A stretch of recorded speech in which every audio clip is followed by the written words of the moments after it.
both of you again as a conversation. I remember a few months ago, and people love your conversations. So thank you so much for saying yes for this. Thank you.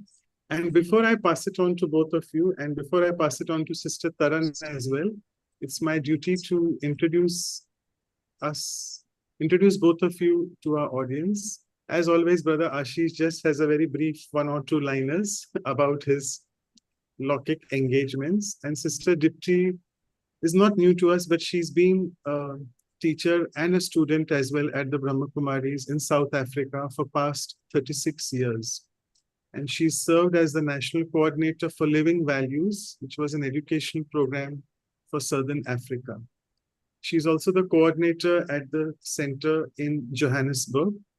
And she has actually facilitated a lot of workshops on spirituality, values, and empowerment to professionals. And also she has had many talks in many different countries.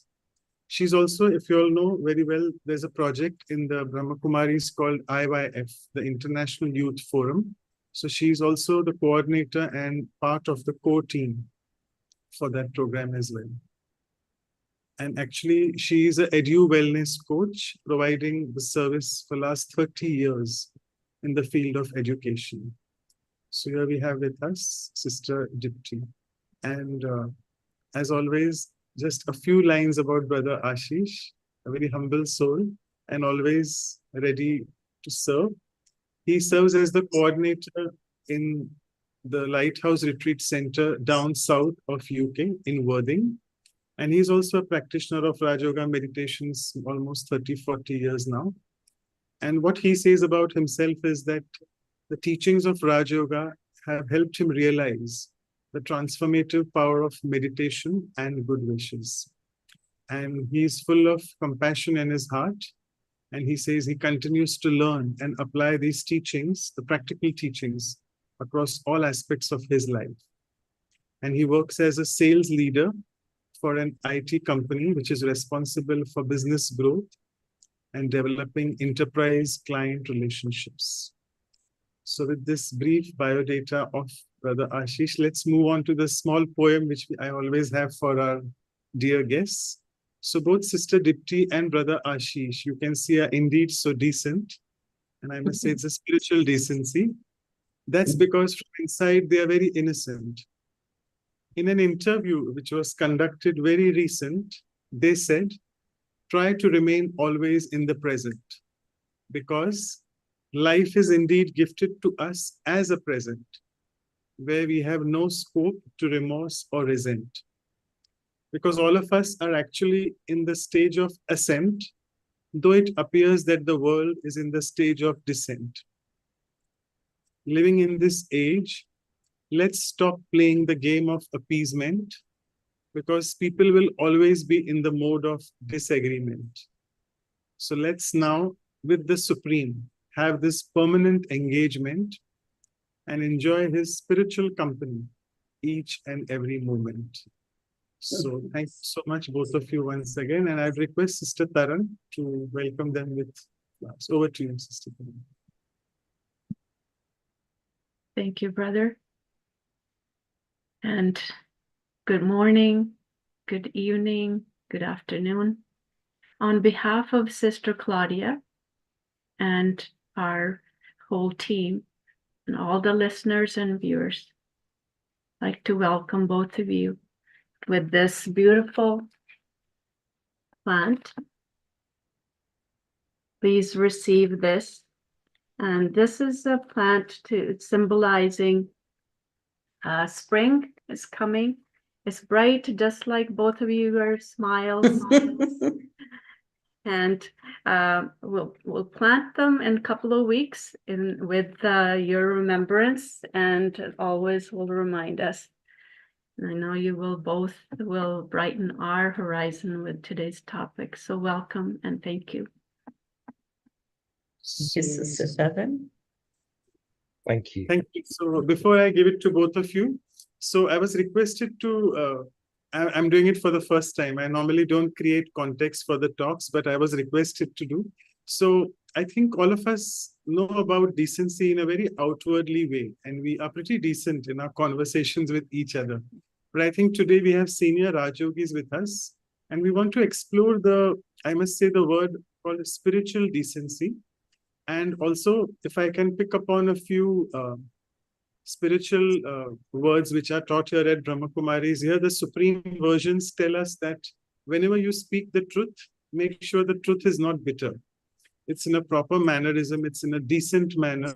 So we say in Hindi, Satya bhi ho and Sabhya bhi. Satyata ke saath Sabhyata. So speak the truth, no doubt, but please speak it with a lot of spiritual decency.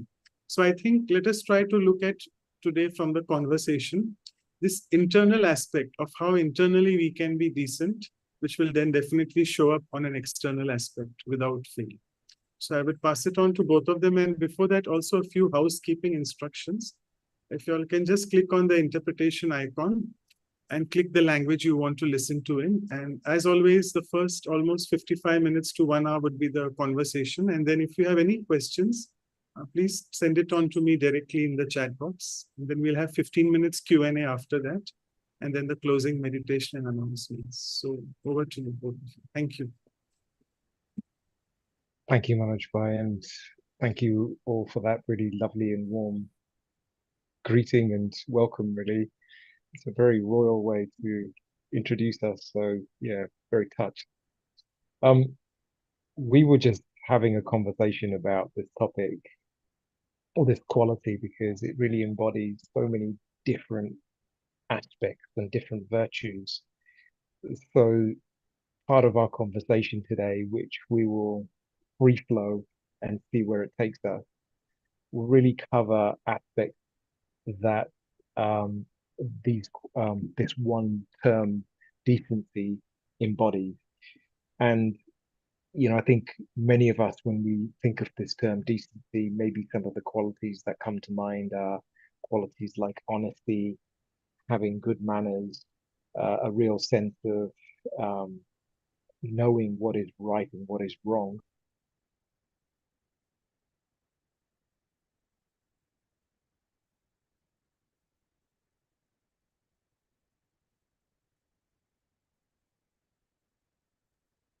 Yeah, I guess he's froze, so you can carry on.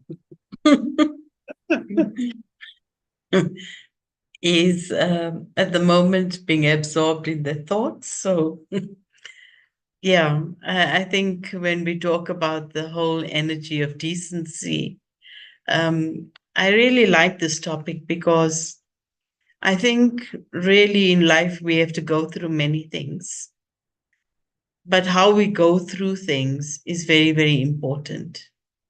And very often along the journey, there's many things we may have to face. There's many internal journeys that we have to go through. But whilst I'm going through those journeys, what is it that I hold as important? Sometimes in the world, when people are going through a difficult time in their life, they make sure that they let everyone know about it. They can be so noisy about it. And it's like in the world, they say, when people are going through a hard time, they throw their toys out of the cot. So it's like everyone gets to know that, hang on, I'm having a tough time. Things are not great inside. And real decency is about knowing how to navigate that journey, because we have to go through things. And sometimes what we go through may not be very pleasant. It may be very painful. It may be many areas of our life's journey that are very close to the core. But whilst I'm going through that inner space, for me, inner decency or inner sabhyata as such is really a space where I maintain my royalty when I'm going through the things I'm going through. And there we got our brother back. So, Brother Ashish, I was just sharing that we're talking about, I just went on to inner decency. And I was just talking about how sometimes in our life, we all go through things, and sometimes we become so loud and noisy, and it's like everyone gets to know that I'm in a difficult space. It's like you throw your toys out of the cot. And when I have this inner decency or sabhyata, this inner mannerism, then I know how to navigate myself through this time. Because we have to go through things, but how I go through them is important. And it's not that I'm going through a space of suppression, neither is it that I'm in denial. But the decency is the royalty in which I go through it. And I think about, for me, the deepest inspirations in my spiritual journey, and as a marker, has always been our daddies. I've watched them, and they've taught me so much. And if I look at Daddy Gulzarji, during the time when she was sick towards the end, and I had the fortune to be witnessing that journey. I was there with her in Mumbai, and I knew the pain that she had gone through, but her way of carrying herself, even the way she spoke to the doctors, was just so royal. And I knew the pain she was probably feeling at that time. And so it's like having that inner royalty and dignity and mannerism as I'm passing through the things that I have to. If I look at Daddy Janki, also had gone through so much that one could see externally, and it could be quite noisy to many lives if not understood well. And yet Daddy on that level just absorbed it. She absorbed it in such an amazing way. And she took herself through that journey. And so I was just thinking on this first level of this decency towards the self, the sabhyata or the mannerism in which I treat myself in times of adversity. So when adversities do hit, how do I cope with it? You know, we saw our founder, Brahma Baba, his royalty and his face never ever showed what he went through. And so it's like a kind of royalty and respect whilst going through things. It's not that any of these souls didn't go through anything. And for me, that's a place where I think about, and I was just sharing with Ashish earlier on, one of our sisters is going through her cancer treatment, and she is going through quite an intense space. But her mannerism has been so peaceful. Her mannerism has been so royal. And I don't think it's suppression. I don't think it's a space where she's in denial. But she has a certain level of respect and inner journey that she's holding out of royalty whilst going through things. So what's your thoughts, Brother Ashish? Because I think this is a big thing in all our lives now, where there's many things we are going to face, but do I throw my toys out of the cot so that everyone's attention is drawn to me and saying, shame, you're going through such a hard time. And, you know, we engage the whole world in our noise. I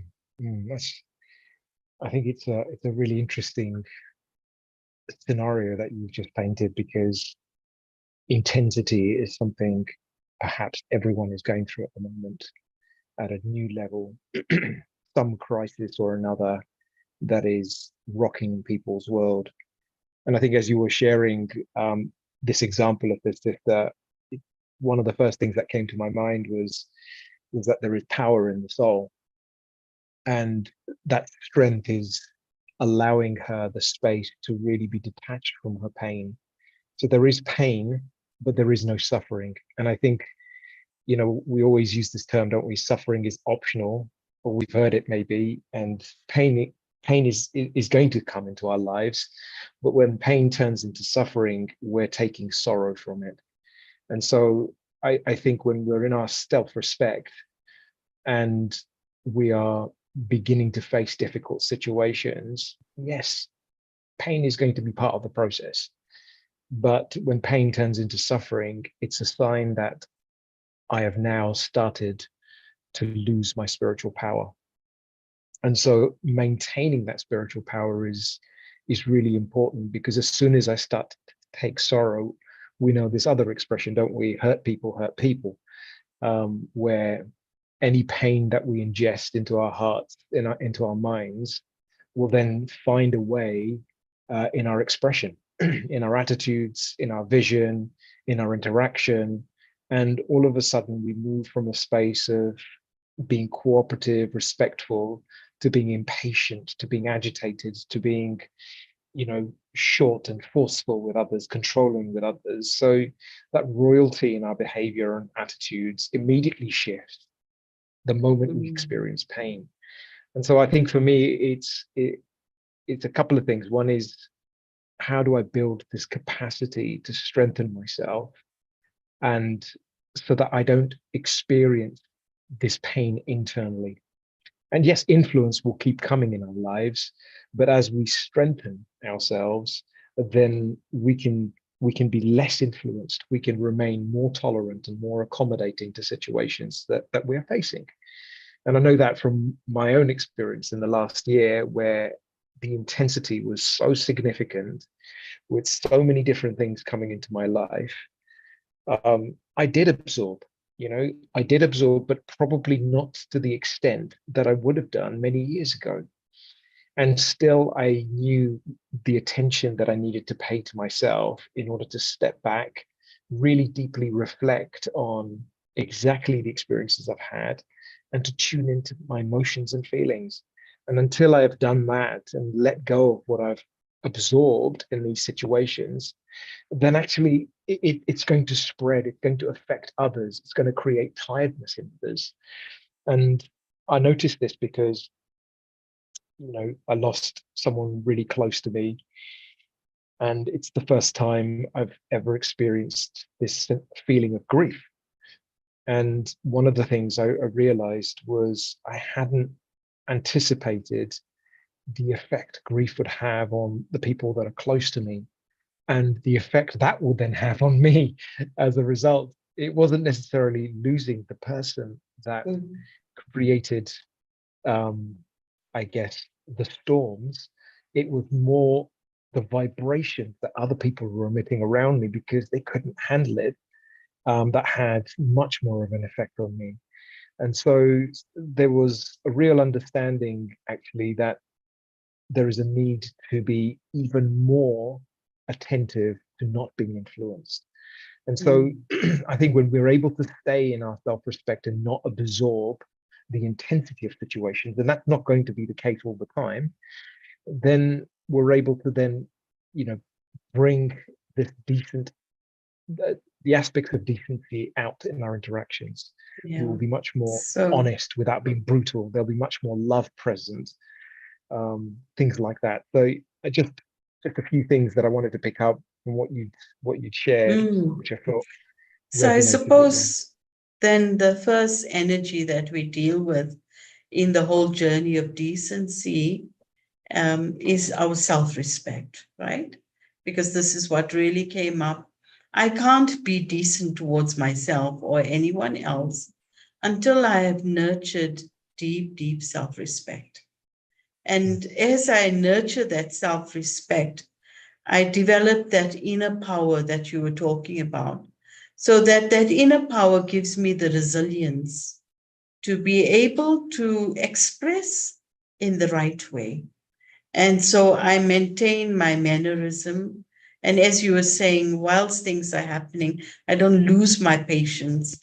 I don't get agitated. And those kind of moments are very, very important in our journey, because it's this deep royalty that is needed in that space of in our journey.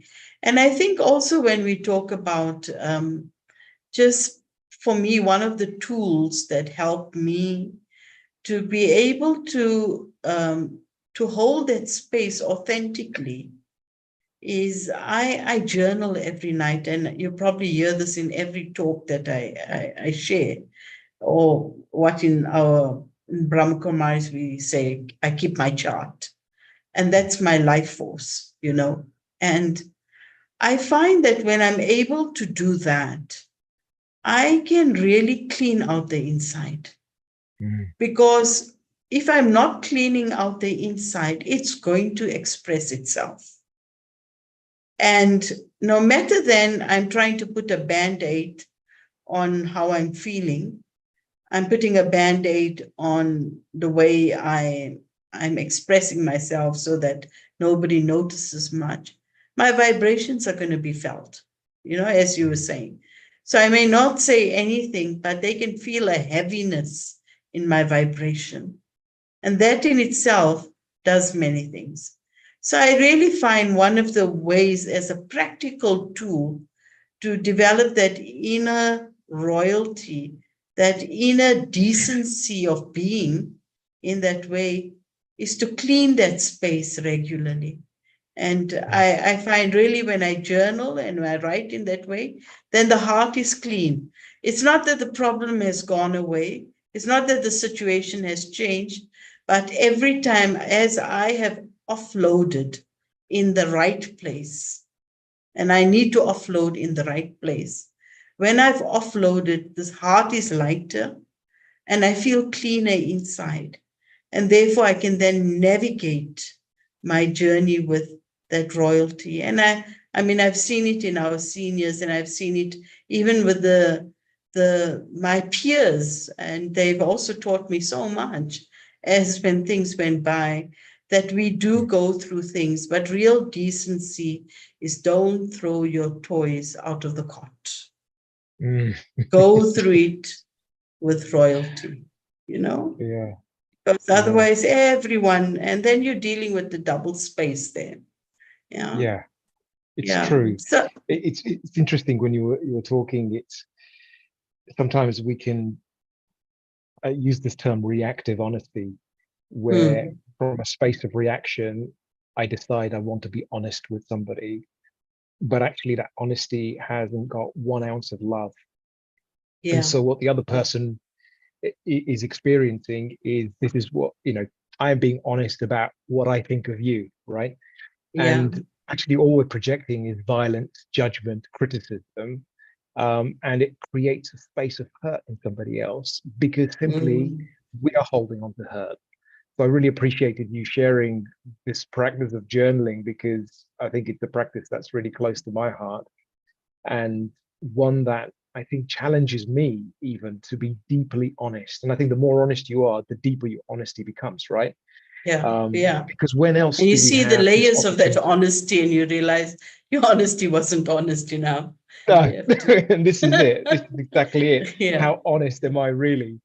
And how much do I really reveal to myself? Because, you know, you probably know, I don't, it'd be nice to hear a bit more about specifically what you do journal about, because on a practical level, I feel that these are very useful aspects to bring closure and to cleanse this inner space. Because one of the laws that, you know, you and I are really familiar with on this journey is the law of not taking sorrow and the law of not giving sorrow, and how interconnected they both are. And so if we're not able to keep this this inner space cleansed, then actually we will only be hurting others.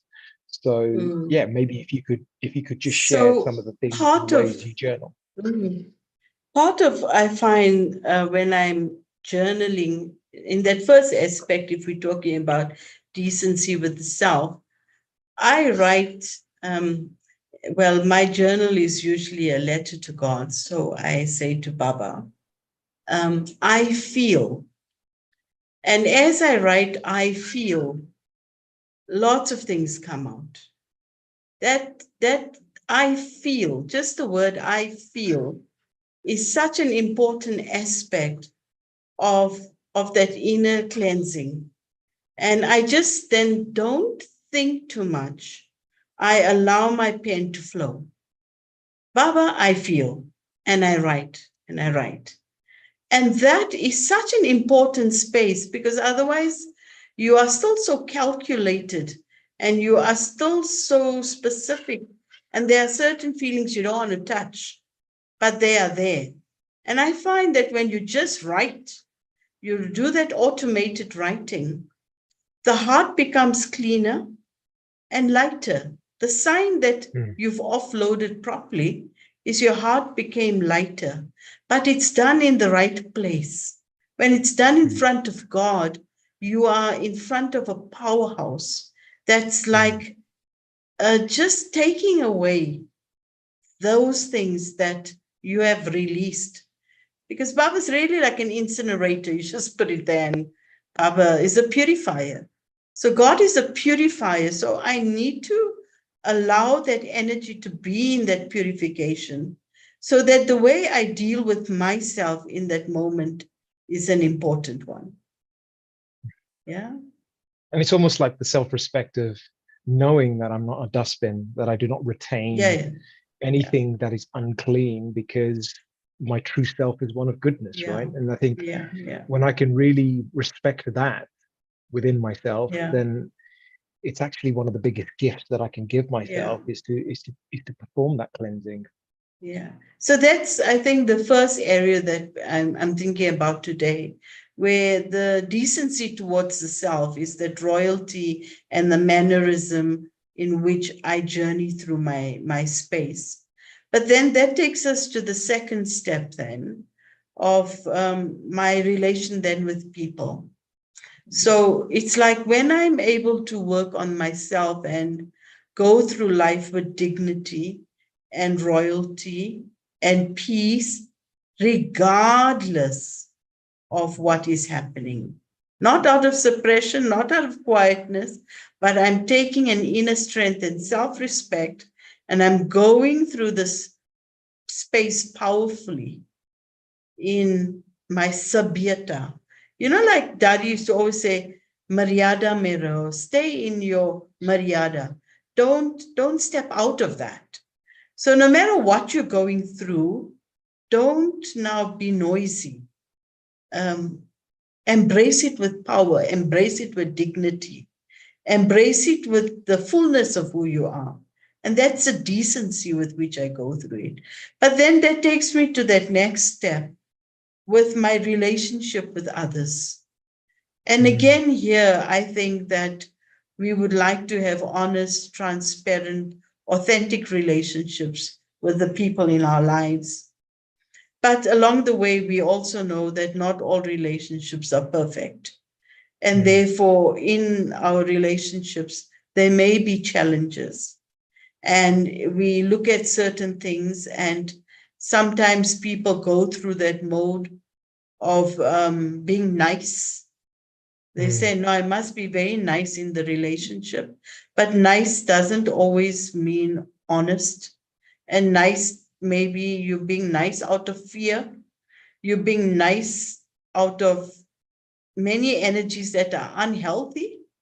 But you are compelled by society that no matter what happens, you must be nice in the relationship. So you are compelled to be in a certain way, but it's not coming from deep inside you. You're not honest. And many people can be nice, but for how long? And when I'm being nice in that way, when is it that I'm going to just one day erupt? You know, many people are nice for a period of time, and then one day they just explode and everything comes out, you know. And so that's not healthy either. So what is the healthy tools to remain in my sabhyata, in my decency, whilst I'm relating to people? So maybe people in my life may be different from me, or they may be challenging me in certain ways. They are pressing my buttons in a certain way, and I'm becoming reactive. How do I stay in my mannerism? how do I maintain my royal etiquette in those relationships whilst I'm coping?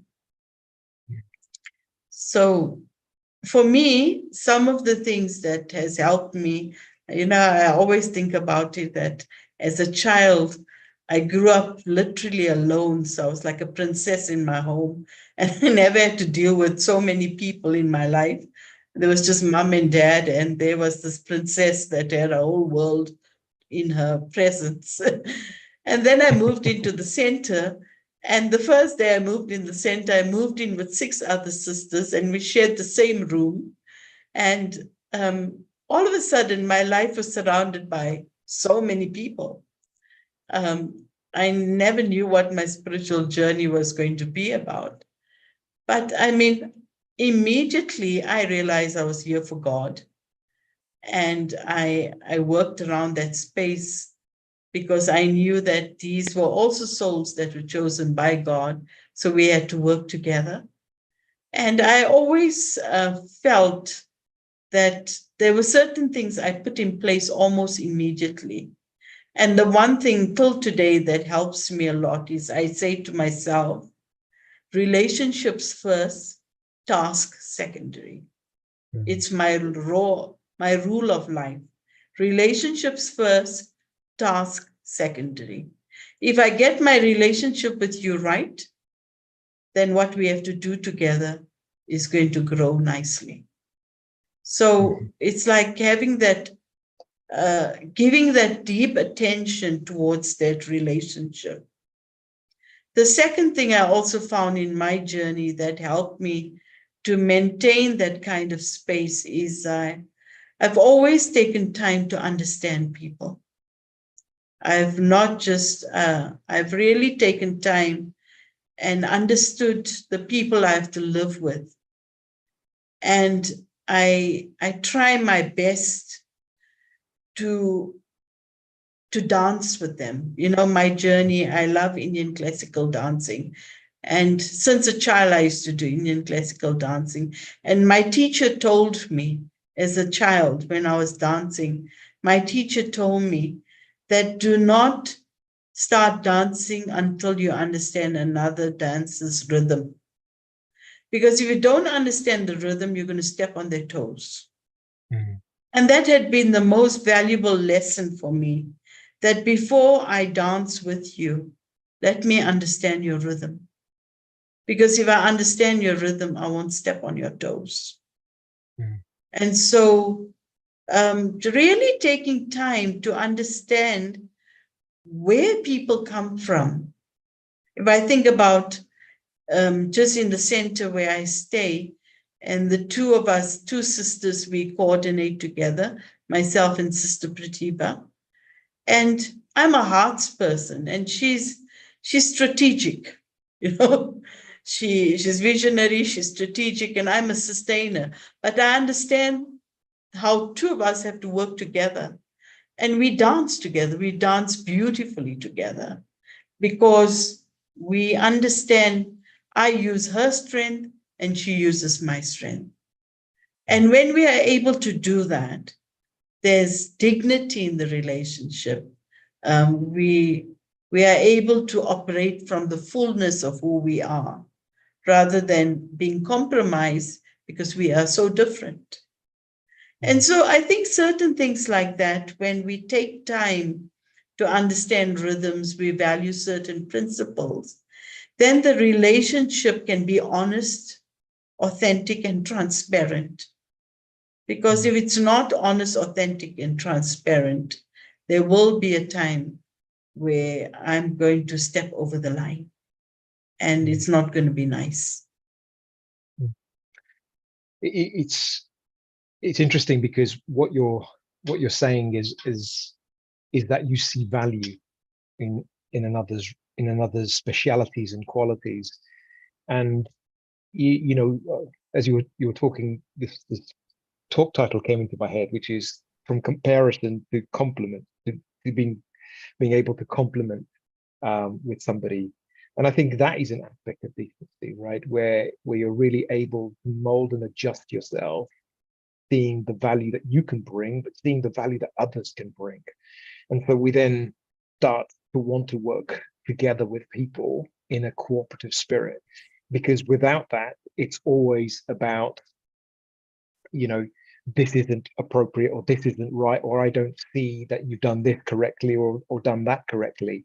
And so we end up in this space where we move from a heart space into a head space and start to see defect, start to hold expectations, start to compare, start to criticize.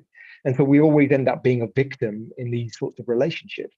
And I think it's very subtle how ego emerges in our mind, right? And start to work at this level where automatically there is dislike, there is rejection, and we stop seeing the needs and feelings of others, but we actually become very self-centered.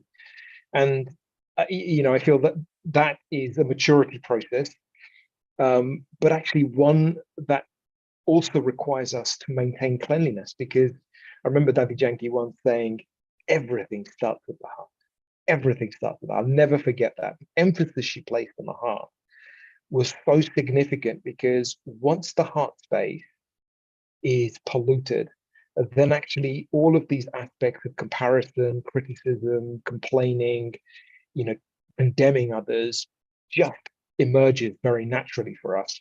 And so we go from being cooperative and seeing value and bringing our value to effectively being distant from others, rejecting others.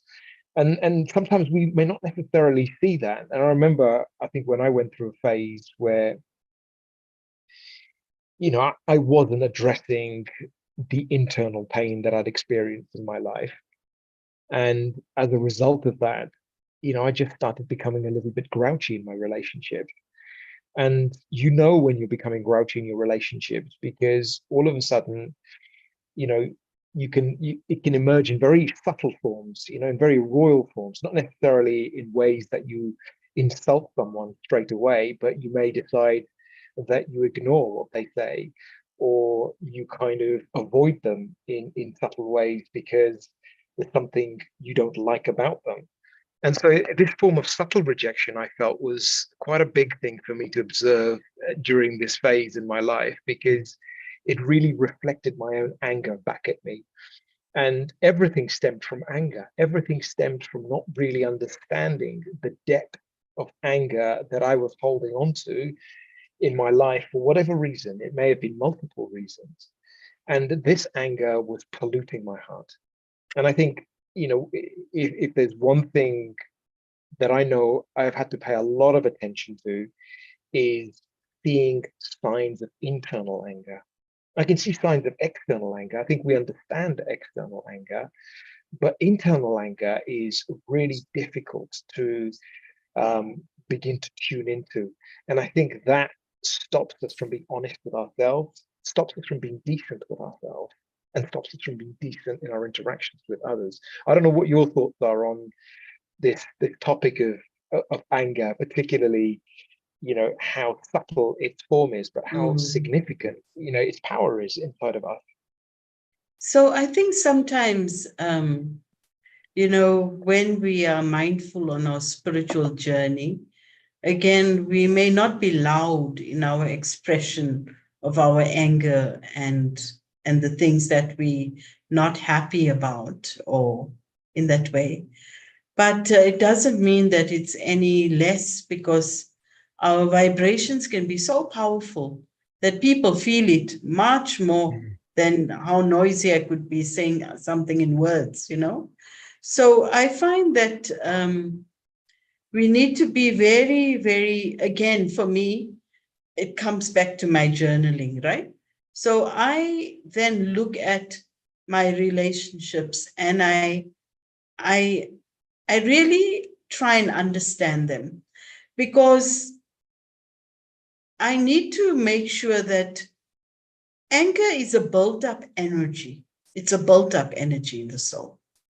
And so if the energy is not flowing, it's going to build up. So I find you need to develop good relationships with people on a day-to-day basis. That's why I feel certain things are in place. And I make it my duty part of respect is making time for each other. So even though like we may be so busy at the center, we make sure that we have our one meal together. And sometimes in that one meal together, we eat peacefully, but we also talk a little. And as we talk, we really are bonding. We are bonding genuinely. Over our meal, we are bonding.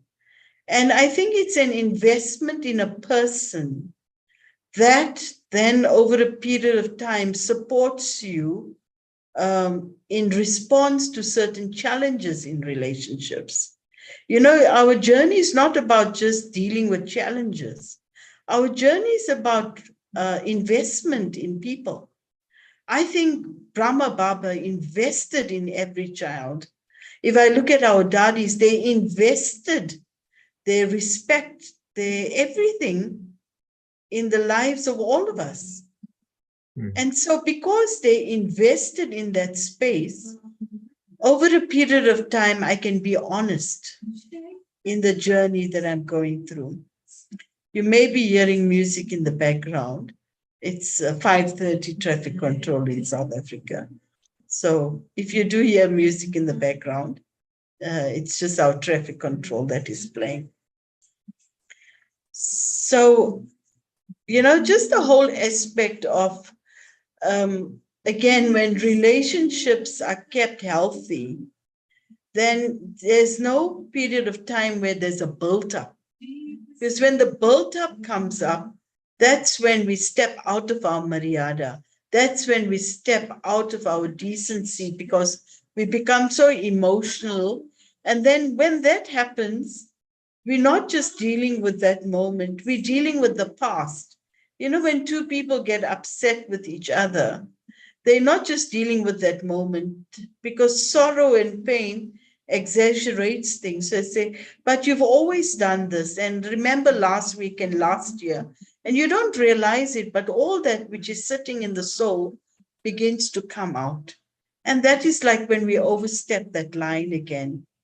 And so I find that in order to develop decent relationships, it's not about just when things are happening.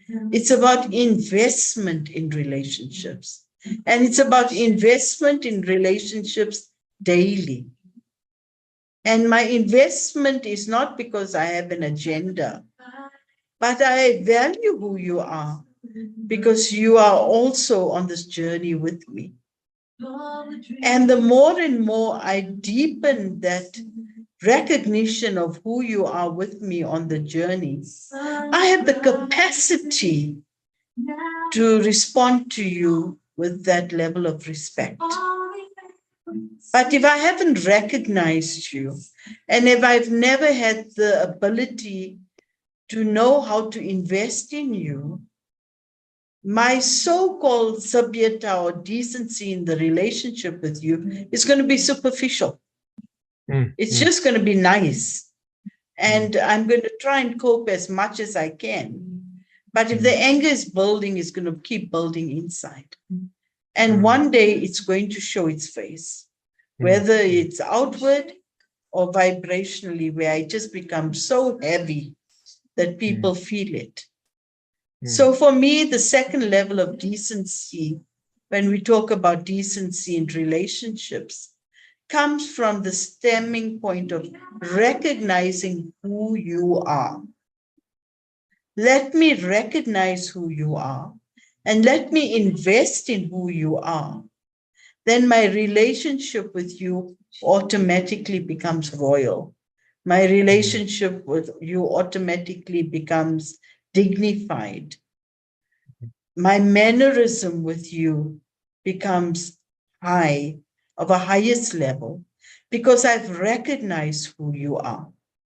If I just see you as Ashish, I deal with you at one level. But if I know who this Ashish child of God is, I will deal with you very differently. And I think so when we say to people, be decent in relationships, you can't be something just superficially. You can't. because what's inside you is going to express itself, And so I think a deep aspect of decency in relationships is recognition of the other human being, value of the other human being, and then mannerism. 3 steps: recognition, value, and mannerism. Then I will be able to offer in that relationship a fullness from a good space. Then even when I'm honest to you, then my honesty is going to come with respect. If you look at Dadi Prakash Mani, who for me had taught me the deepest lessons, such an honest soul, absolutely honest soul, the one who held truth in that way. But as she held that truth, she never ever let go of her respect for me. Never. Or anyone else that I saw her dealt with. And why was she able to do that? Because she recognized me for who I truly am. Not just Dipti, but she recognized the soul that she was interacting with. And I think sometimes in our life, we don't take enough time to understand people and recognize where their journey is. And then the relationship becomes very casual. I cross boundaries. I become familiar. And this is another aspect. They say familiarity breeds contempt. So if I become too familiar with you, then I cross boundaries and I can't be decent. I can't have that sabyata in my relationship with you or that mannerism in that way. Yeah. Absolutely. So, yeah. Yeah. It was interesting that you were sharing on this, on the dynamic of a relationship. One of the things I remember Daddy saying, in order for there to be respect, there needs to be the presence of both love and truth. Sometimes we can just think it's just love, but actually truth has to be present in order for a relationship to be authentic, to be meaningful, to have that value exchange. And I think one of the things I know we all crave in relationships is the level of intimacy, a level of openness and warmth that allows us to reveal ourselves to somebody and allows others to reveal themselves to us in a safe way. And I remember an expression that he shared once when somebody was saying to her, I've given this person instruction, this, that, and the other, and they don't seem to change.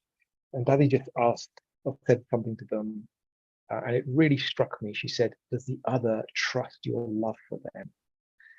And that's all she said, but it was one of the most powerful things that I remembered, because we can offer correction to so many people, but if that person doesn't trust our love for them, they will never receive that correction. They will never feel that as a sign of love. They will never feel that as coming from a benevolent space or a compassionate space. And so I think the absence of love is everything, is what creates the challenges we face in limiting our decency in our relationships, because they can become very transactional, very familiar, as you said, where I'm interacting with a version of that person in my mind because I think I know them, but actually I don't, and I know from my journey as well, this habit of over focusing on somebody's weakness is such a dominant one, because instantly we tend to forget their value, because we over focus on one or another weakness that we have seen in them that we may not necessarily like, but we condemn them for it. I don't know whether you've had that experience, and I know it's taken me time to really pay attention to this aspect.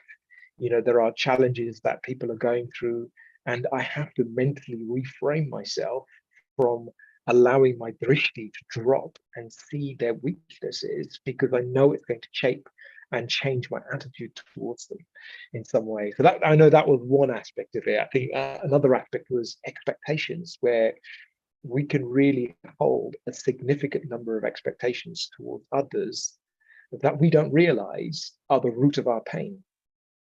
and then we think that they are the cause of the way we feel, and all of a sudden the relationship becomes very heady, and we start to essentially become violent in our exchanges, whether we hold judgment, whether we hold criticism for them, simply because we've moved from a space of the heart into a space of the head, and are now interacting with them in a violent way. In maybe our attitudes, in maybe the way we see them, in how we judge them, how we evaluate them. And instead, we start to use terms like, even in our expression, we can start to use terms like, I feel rejected, or I feel bullied, or I feel humiliated. But these aren't feelings. This is an evaluation of what you think the other person is doing to you. So I think when we start to use violent language like that, then we lose this aspect of being able to communicate with decency, because now the other person feels attacked, and all of a sudden there is no room for a non-violent conversation with them where I take complete ownership of my feelings and I communicate my feelings and observable actions, not judgment, but observable action to them, because that's how we can interact with each other meaningfully and with authenticity. Is if we see something that doesn't feel right or isn't right, then we're able to observe it, and we're able to communicate that, expressing our feelings. And I think that's a huge step to get to, when we can communicate with somebody, recognizing that we're still reacting to them, but we're communicating in a non-violent way, before we can reach this stage where, we are tolerant of everything and we don't absorb anything, and responding to everything with stability and calmness.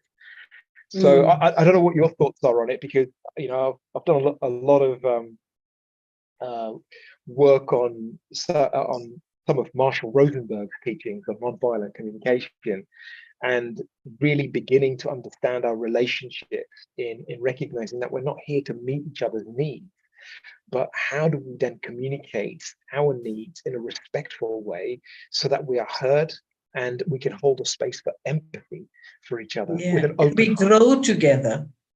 And we grow together, exactly that. We grow together. I think in the decency, there is that royalty, and we grow together. And again, I see how we can be so different from each other, but we can grow together. And it's like allowing the best of you and the best of me to dance together, and something else begins to happen. And I think that level of decency also has some very, very practical areas that we look at. And I was thinking about it as you were talking, because one of it is, we can say, let's be decent in our relationships with each other. But there's some practical things that I can do to express my decency. So firstly, like for myself, is in my relationship with you, let me be present. Sometimes people are together, but they're never present with each other. They're in their own worlds. So the first aspect of decency, if I say, let this relationship be decent, let me be present. It's like the first thing that's needed in relationships. And today we see relationships are so absent-minded. People can be living together and they're not even with each other. They can be sitting at the same table, but they're in different worlds. Sometimes in our journey with each other, we need to be present. It's the first sign of being decent. It's like respect for someone. And today we live in a very absent-minded world. You see in homes, everyone is together, but no one is together. They housed in the same place, but they're not living together. And so for me, the first thing is being present. And it's a sign of my decency in my relationship with you. Secondly is value. And value, not just you, but I value your time. I value your resources. So if I say, let's have decent relationships, I really value certain things about you. So if I say I'm going to meet up with you, I'm on time. It's like respect. The relationship values something. If my relationship is decent with you, I don't take up your time unnecessarily. There's no wastage of resources in the journey. A decent relationship it has mannerisms of respect. And mannerisms of respect is not about a person only, but all their resources. You know? So if I'm going into your home and I'm decent in my relation, I respect your environment. I don't take over your environment. You know, some people, they go to somebody's home and then their phone rings and they're having a long conversation with somebody else on their phone in your house loudly. They forget they in your house. They forget that they've come to visit you. They forget that you are the person they are there. They forget. So real decency is I value you. I value the environment you are in, and I respect it. So it's like a simple thing to say, there is a call, can I please take this call? It's respect. I've come to visit you. Can I just take this call? Or this is an important call. Can I just walk out for a moment and attend to that? But sometimes people are so absent-minded in their own world that the decency in that relationship is totally overlooked. They're having this loud conversation in some part of your house that they've just walked into because they need to talk to someone. And they've forgotten it's not their house. It's not their environment. And so real decency is I respect you, I respect your environment, and I give value to you. You know? It's an important part of some really lovely practical things actually that we can begin to observe in ourselves when we're interacting with others. It starts with presence. It starts with I value this connection. And I think, you know, connected to presence for me is the capacity to listen with an open heart. And I think more often than not, we don't hold a space where we can listen with an open heart. We listen to give advice. We listen to want to guide somebody. We listen to want to judge them and kind of correct them in some way. But we don't necessarily listen with an open heart. That really allows us to tune into the space this other individual is coming from. And to also discern accurately what's happening in this person's world, because sometimes you can put yourself in a position where you feel obliged to lend an ear for other people's violence. So they come and dump all of their stuff on you, and then they walk away feeling fantastic and light, but you're left feeling exhausted, and you've just become the dustbin where they kind of unload all of that stuff on you. So I think a big part of being decent to myself is to really use this faculty of discrimination and recognizing whether the other person, we can discern whether the other person is coming to just unload and not change, or actually they really are wanting value in that relationship where you're able to guide, you're able to just even hold a space. Sometimes you don't necessarily, I know in some of the relationships that I've had, saying nothing has been a very powerful space, just so that the other person can express themselves and feel light inside, just to be heard and to feel safe and trusted is an incredible value that you can bring to others without saying anything. So I think presence and listening for me are very connected to holding that space and developing a relationship with others. And I think, like you as well, one thing that I've written down in terms of something practical is how we can become reasonable with others. When I look in the outside world, you can go and maybe go to the bank, and here in India, there's so many things that happen, that are outside of your control, right? And all of a sudden you go to a bank and somebody's demanding things without this sense of recognition that actually people are doing their best, right? And you forget, you just kind of think, I need to demand in order to get what I need to get, rather than holding a space where you just are reasonable and accepting that people may have just done their best. And that's an aspect of discrimination as well, right? Where being reasonable is a sense that we are filled with from our hearts, knowing that people have done their best, or that actually it is what it is. So let me adjust and accommodate. So I feel that that for me leads to also being straightforward with others, which is a big part of being decent, where, you know, when you're authentic. And I remember this interview by this Harvard psychologist, Amy Cuddy. She'd written this book of how people judge you. And there are two things that came up. This is in a professional environment. She said, people judge you on two things. One is, can I trust you? Yeah. And second is, how competent are you, right?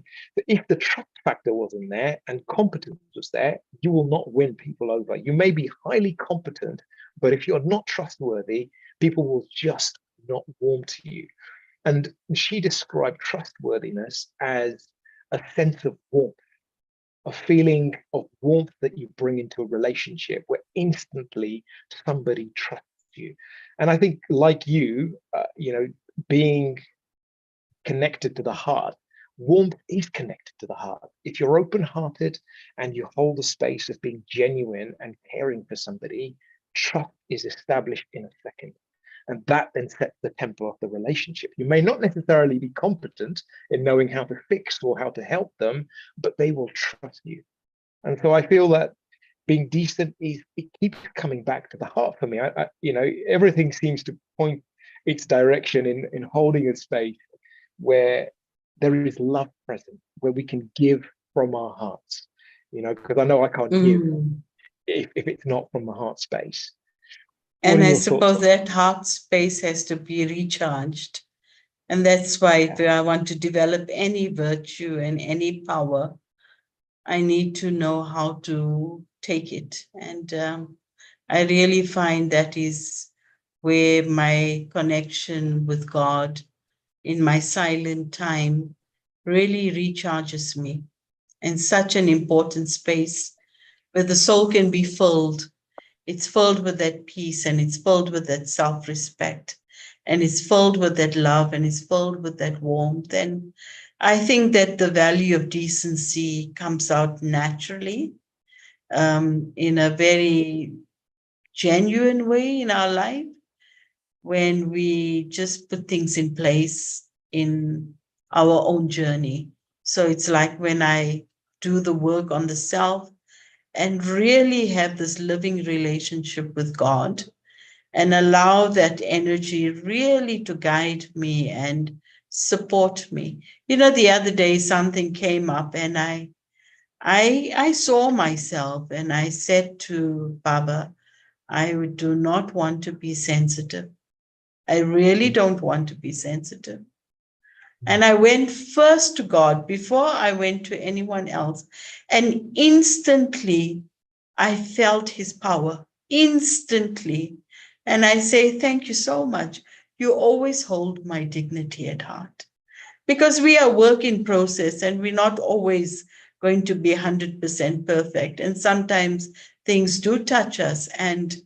But my first reference point and where's my go-to place? And for me, really, on a very practical level, my go-to place is to Baba, to God. And I mean, in our meditation center, we have a Baba's room, and it's a place I frequent a lot, like that there's somebody else living in the home with me. And whenever I need to just connect and talk or shift spaces, I just walk in there for half a minute and just center myself, reset, and I go for it again. So I think in order to make this decency a real power and to be able to allow this decency to come out in its most elevated state in our spiritual journey, that real connection with the one who's forever in self-respect, the one who's ever powerful, is where I need to really download. And it's not just a nice thing to share tonight or this afternoon, but really it's the fact. And if I'm able to take that in that way, then all the other energy is going to fall into place. I know, Manoj, by Brother Ash and I, we can talk for hours. We don't have a problem.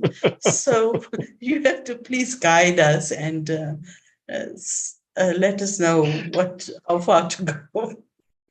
We love these conversations on values. No worries. You could probably read my thoughts, maybe. No worries. That's fine. Okay. So it was wonderful listening to you all. And there's a question which has popped up right here now, saying that you spoke a lot about valuing the person, valuing that, listening to them, as Brother Ash said. And you said valuing their time, their resources, environment. So the question is a little bit paradoxical, that should I value a thief who's come and robbed me? How can I value and respect that person? And can I behave decently with him? A thief. This is an interesting thing. Yeah, I mean, I can share a perspective with you. One of the things I've realized on this journey is no matter what anybody is like, it shouldn't change our nature. It's not the easiest thing to accept on this journey, but it's the most important. Because if it changes our nature towards them, when we see an aspect of injustice or violence, then actually we have become like them. And so it takes a huge amount of power to be able to see deceit and dishonesty, but hold a space of hope for somebody, because hope is still good wishes. You know, and sometimes I've been in a situation where I know the other person has been dishonest in front of me, but I have to remind myself that perhaps I also have been dishonest as well. So how can I interact with somebody knowing that, you know, you can judge their actions, but when you start to judge them as a result of their actions, that's when you start to dislike them. That's when you start to create anger. And so I think this is an interesting thing, is to be able to separate someone's actions from the person. And this is the journey for us, is to really recognize that as a soul, as a being, there is goodness in them. Perhaps they've lost their way along the journey, but let me not condemn them for their actions. But let me also discern, because it is important that when the third eye awakens, our faculty of discrimination will allow us to understand other people's weaknesses without holding judgment and criticism for them. And I think that's important, because if we hold judgment and criticism for them, then instantly we dislike them. Instantly we're directing anger towards them. But if we're able to see that their actions aren't accurate in accordance to the laws of the soul, then we'll know that the consequences of their actions will be their own, and they will face their own karmic repercussions. So we don't need to take the law into our own hands by putting right what is wrong, or condemning them for their actions, because that's not in our power. If we can maintain a loving interaction, a respectful interaction that allows us to step away, that allows us to say what we need to and move on without disrespecting the person, I think that's the best way, because that preserves a karmic balance with that individual. And the last thing we want to do is to keep accumulating karmic debt from action and reaction. And so that's a perspective for you. And I think, you know, when we start to talk about decency, we start to really pay attention to the laws of the soul, and particularly the karmic consequences of breaking these laws. And I think when we are aware of these things, that's when we can really pay attention to how we interact, even with those souls that show hatred towards us, that show deceit towards us, that show dishonesty, or you know, in some way are cruel to others. We have to be able to have a big heart. And I think the journey isn't instantaneous. I think that's the reality of the journey. You know, we've been talking very much about clean heart, you know, cleansing the heart to emerge our natural goodness. But truth needs to sit in our heart. Daddy Janki always gave us three, didn't she, Dipti Ben? She would say clean heart, true heart, big heart. And for me, this end stage of a big heart is a merciful heart.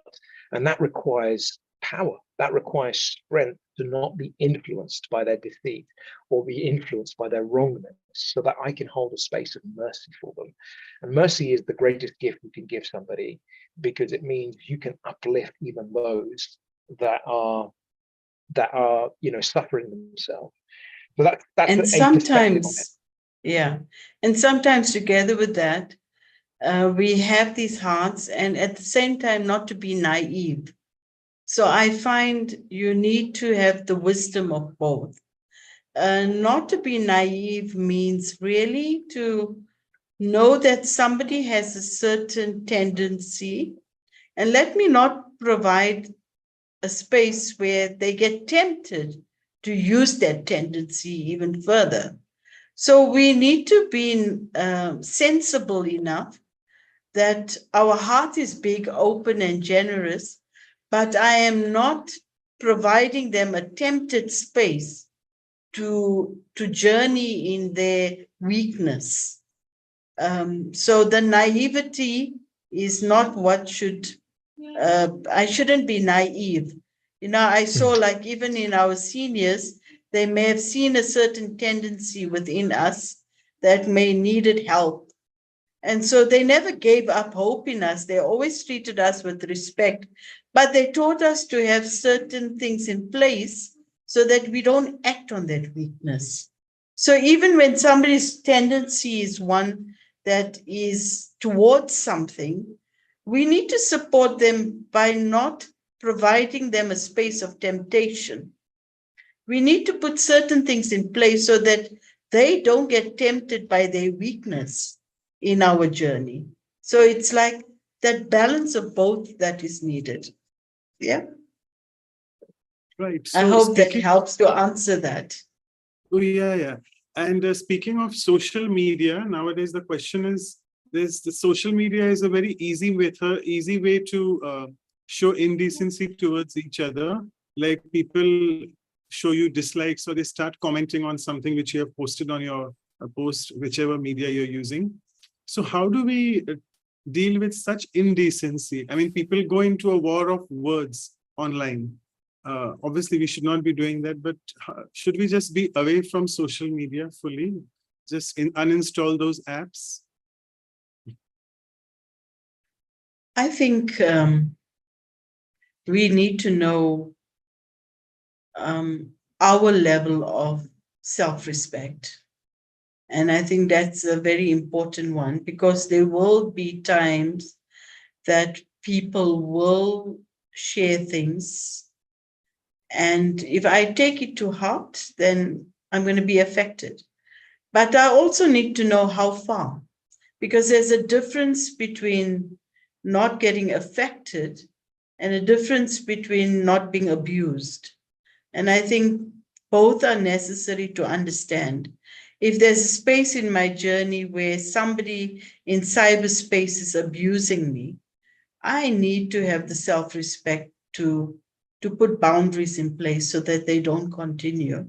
It's self-respect to do that.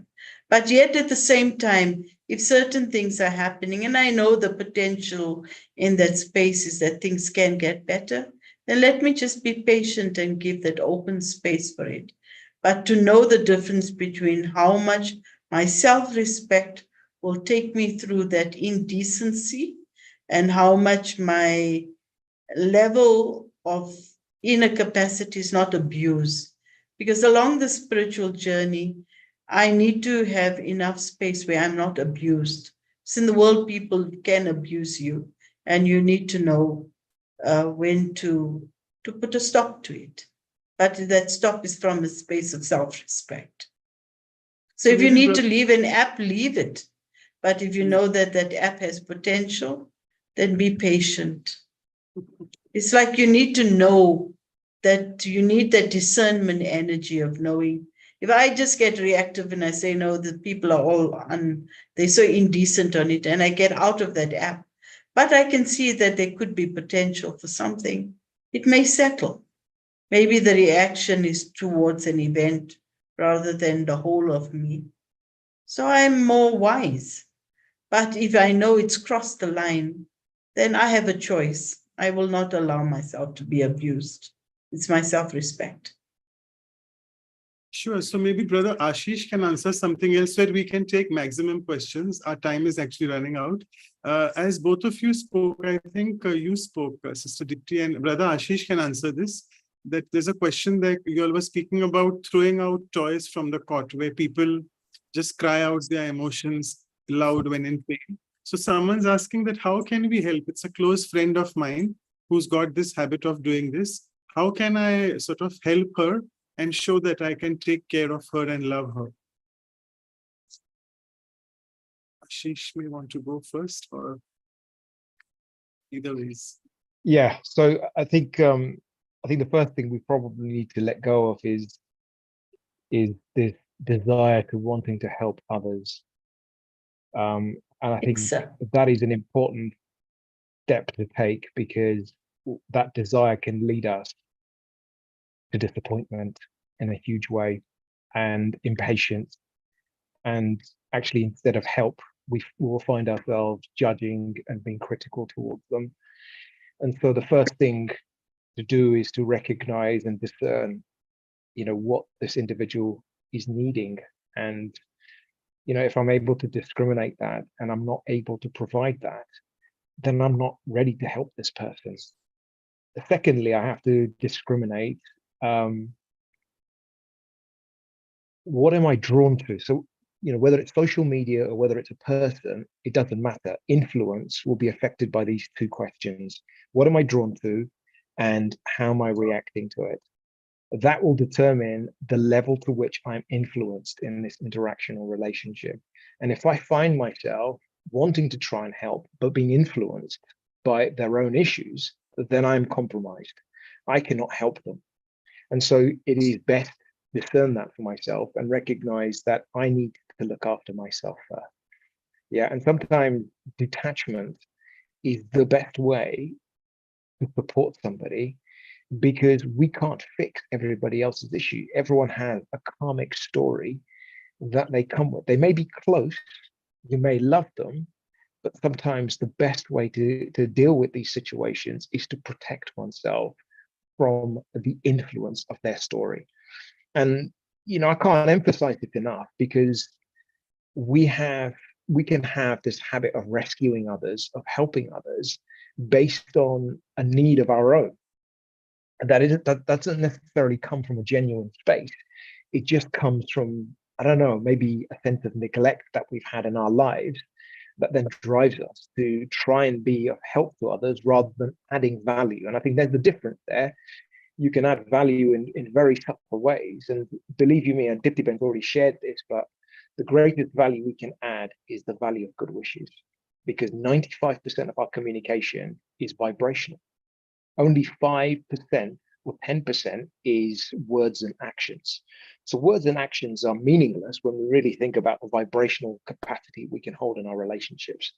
I'll stop there, because I think this is a subject on its own, but maybe you've got something like to share on that, Dipti-Ben, because I think that's the only way we can begin to serve others meaningfully. Yeah, and I think sometimes when people are throwing their toys out of their cot, we are too close to it. So we're not actually trying to help them. We're trying to manage ourselves, because we don't know how to deal with them when they're throwing their toys out of the cot. It's like it's creating an uncomfortable moment for me. So just like as you're saying, have that power of detachment to say, I will help you, but let me not absorb. Because when people throw their toys out of the cot and I absorb it immediately, I can't help them. So let me ask myself, am I absorbing this moment in their noisiness? So then I can't be proactive. I can't. So let me watch it and say, okay, I can see this is too close to my heart. So let me calm down. Let me create my own space first, and then I can help you. But if it's too close, we think we're helping someone, but both of us have jumped together out of the cot. Yeah. Okay, wonderful. I know it's But there's a very interesting question because Sister Dipti mentioned, I think at Brahma Kumaris, we are taught this, don't take sorrow and also don't give sorrow. So the question is that someone is really criticizing me and I am feeling hurt. She's writing it that I am creating hurt. I know that it's not coming from outside. I am creating.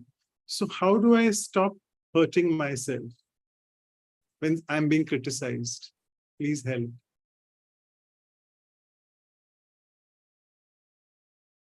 Should I answer, Baya? Yeah, I think you can do it here, the last. All right.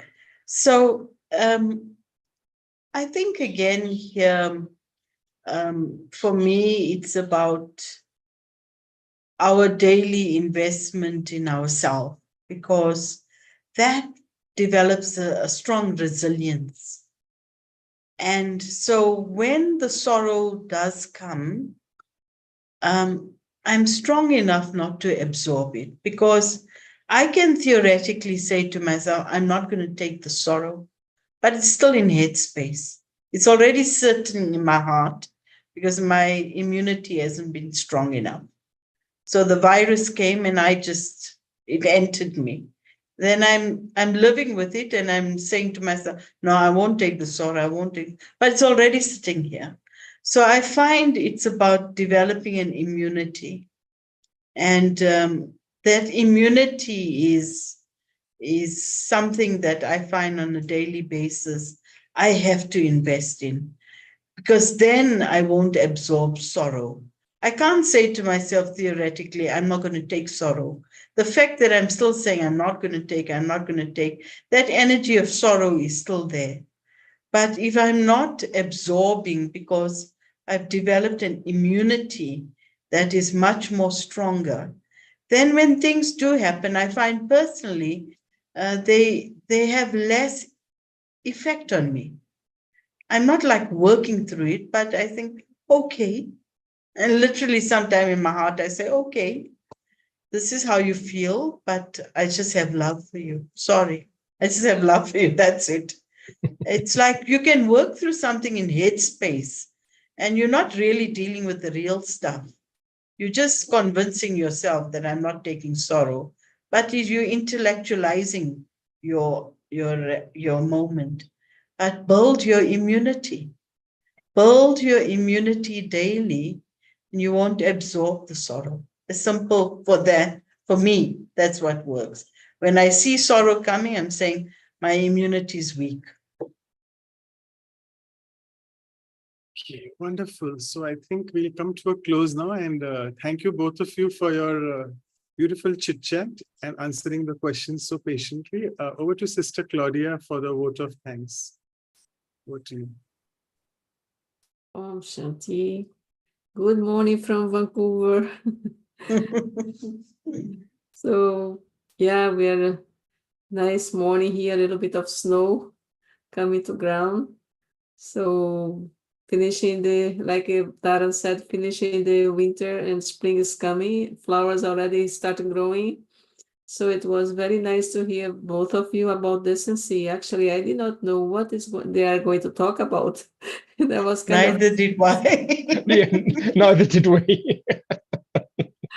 But it was quite very nice to know about it. The decency comes from self-respect, number one, and royalty, too. And then when the sister was talking about it, how we have to have decency and mannerism, and also the time with others. And Ashish also was talking about how we have on the relationship, how we have to be honest and with ourselves too, and then don't have the desire to help others, because sometimes this desire to help others also take us from to be decent to ourselves first.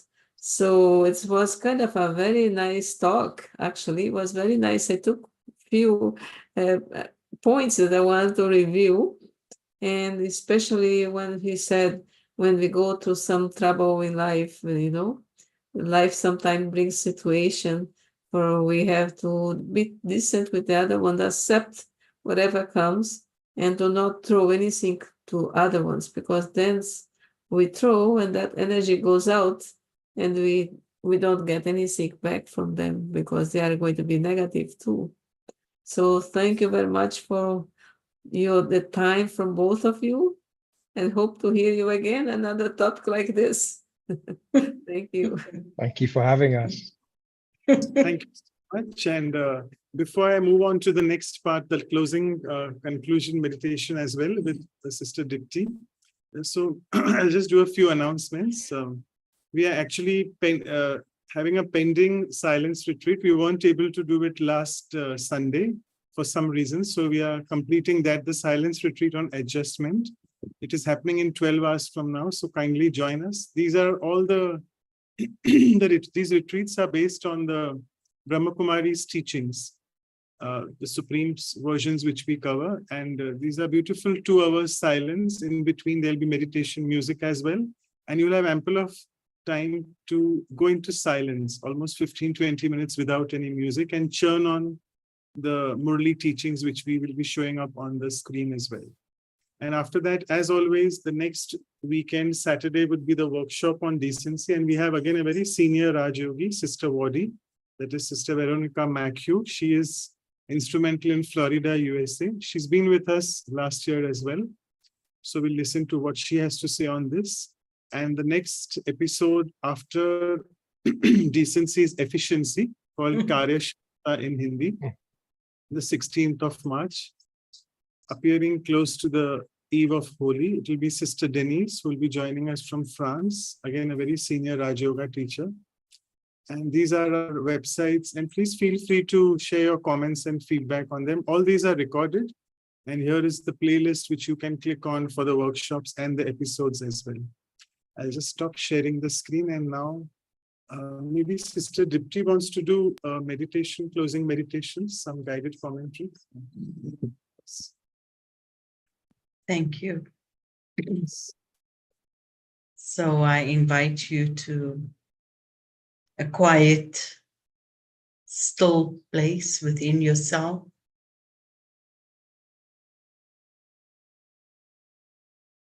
Over the last hour, there have been many thoughts that have triggered in the mind and activated certain realizations.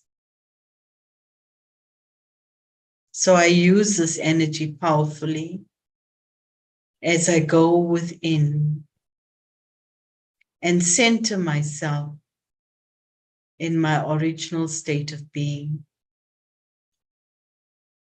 At the very core of my being, I am peace. I am love. I am purity.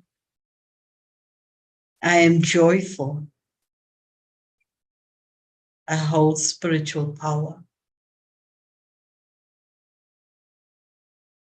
As I stay close to this true identity of myself, and I stay centered in this energy, I realize that life's journey may place many shades on this truth, but I stay true to myself.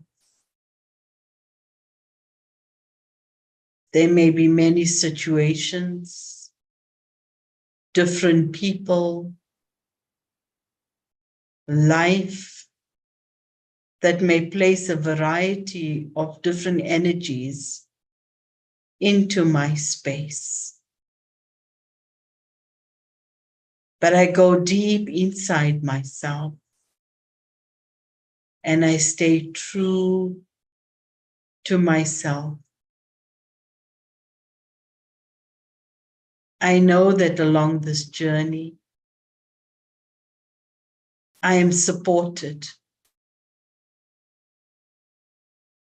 I continue to hold the silent connection with the ever benevolent one, with the supreme source of all goodness, the one who is the ocean of love. With my mind, I stay close to you. And I fill myself with your light and might.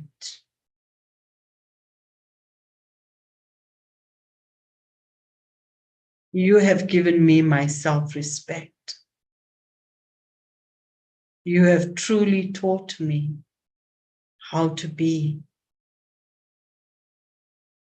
So in this moment, I stay in your presence and fill myself with your love,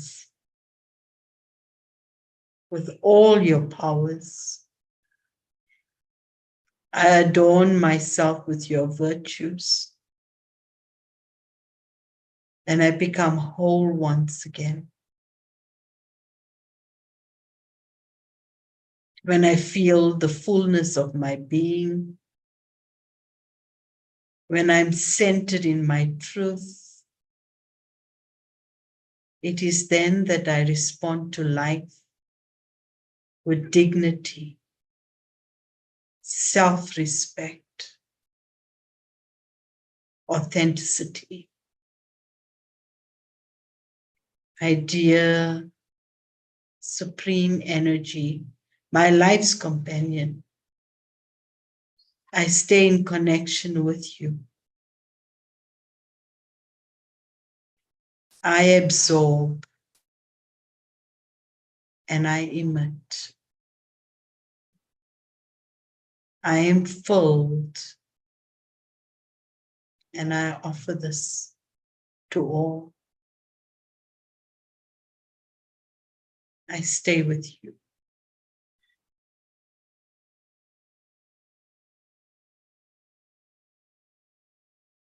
Om Shanti.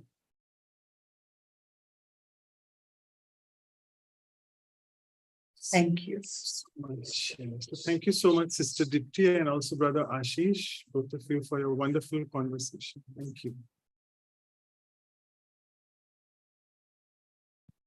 Thank you, Manoj Bhai, for hosting this, and yeah, really nice to see all of you and all of the team translating, yeah, in the background as well. So big thank you to all of you as well. Thank you.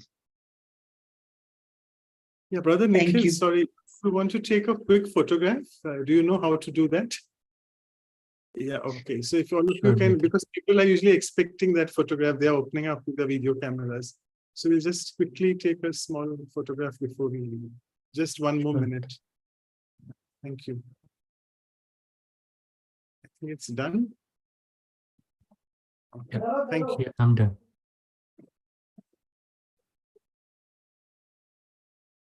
Thank you, Brother Ashish. Thank you, Brother Manoj, and the whole team.